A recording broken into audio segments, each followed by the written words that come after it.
another project that I can 100% see being an HBO Max exclusive is the Mortal Kombat sequel that has now officially been greenlit.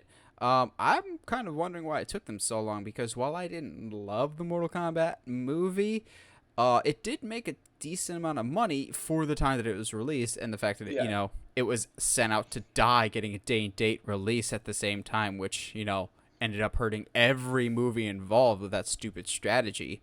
Um, but the way that Mortal Kombat ended, I was at least interested in a sequel because a Mortal Kombat movie should have a tournament, you would think, and not the build up to the tournament. Um, my only hope, and I'm sure Josh will agree with me on this one, is in this Mortal Kombat sequel, have the tournament, and the very first fight of the movie, whoever one of the villains is, just beat words are hard, mercilessly beats the ever living crap and murders Cole Young, and he's just gone. Cole Young was a completely wasted opportunity. I hate that character and I do not understand and why he's in it. Also, the makers of the movie don't like that character. They've gone on record saying it was a studio mandate to put Cole Young in the movie, so That's we have an so audience weird. surrogate. I'm going, wow, that's incredibly stupid. Way to just trust your audience there. Um, yeah, kill Cole Young off in the first round of the fight, please. Um, I'm interested. I do believe this will be an HBO Max exclusive though, because the first one made money, but not enough at the box office to be a financial benefit in that way. However, in a streaming sense, it was huge for them. I think it still holds true that Mortal Kombat was the most streamed movie ever on HBO Max over the Snyder Cut. Like, Mortal Kombat wiped everything else out in terms of it was a fatality for everything else when Mortal Kombat was Boo. streamed. It Boo.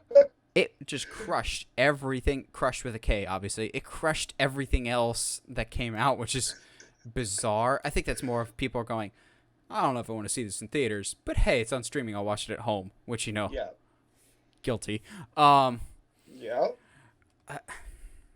Again, I didn't love the first one, but I think this is a smart move, especially when HBO Max is desperately in need of movies. They've been doing pretty well with shows like Peacemaker's good. I've never watched it, but I know Euphoria with Zendaya is like a huge show for them.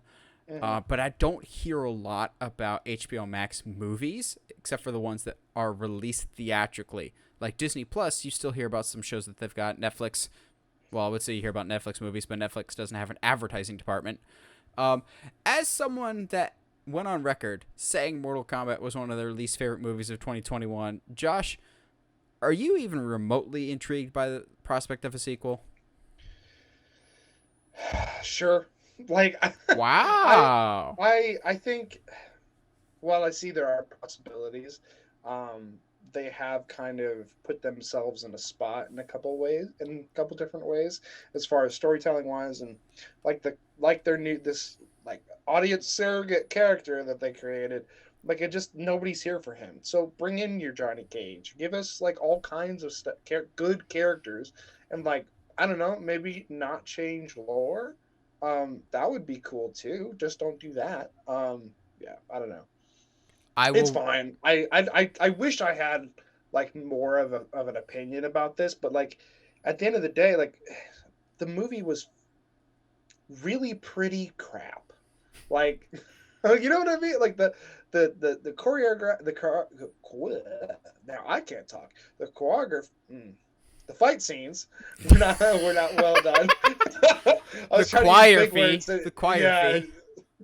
it did not work. But no, like they're just not well done. Like there's some cool stuff that happens, but ultimately nothing becomes of it. I don't know. It's I guess sure I could. I think I'm with you. I think the only way it can happen is if it's an HBO Max exclusive. I don't see it being any. I don't see it going to the theaters. Honestly. I will say they teased this with Johnny Cage at the end of the first one.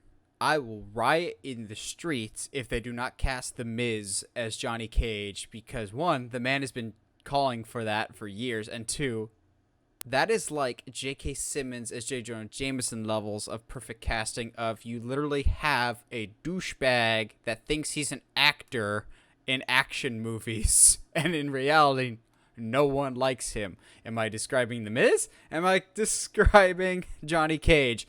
No one knows. God, it just would fit See, too well. And here's the thing: I'm gonna completely go out of left field. If you can't get The Miz, get Chris Hemsworth, because I can just see Chris Hemsworth being that kind of moronic douchebag, but then there goes your entire budget, so maybe not. Whereas The Miz, it can't be that hard to hire a Miz. He made like 3 Marine movies and Santa's Little Helper, so clearly he has no standards for movies. I mean, yeah, but like casting the Miz feels very like Nathan Fillion all over again. Of like, "Oh, see, he's perfect for it. See, he's perfect." But it's like, I mean, I guess, but well, Lucy's upset about something. About not casting? About not casting The Miz. That's what she's upset about. That's what it is. But you know, it's I personally I think Chris Evans would be better. Also, maybe. Can they afford him? Yeah, Are you just thinking Scott Pilgrim? Which I saw that was announced. Sorry, this is not on topic at all, but like I saw that was they're doing an animated show based off the comics, and I was like, oh, Nathan would actually probably enjoy that. No, because I still hate the character. No, he's so much better in the comics. It's still the crux of the story is terrible. I mean, you're not. Yeah, okay.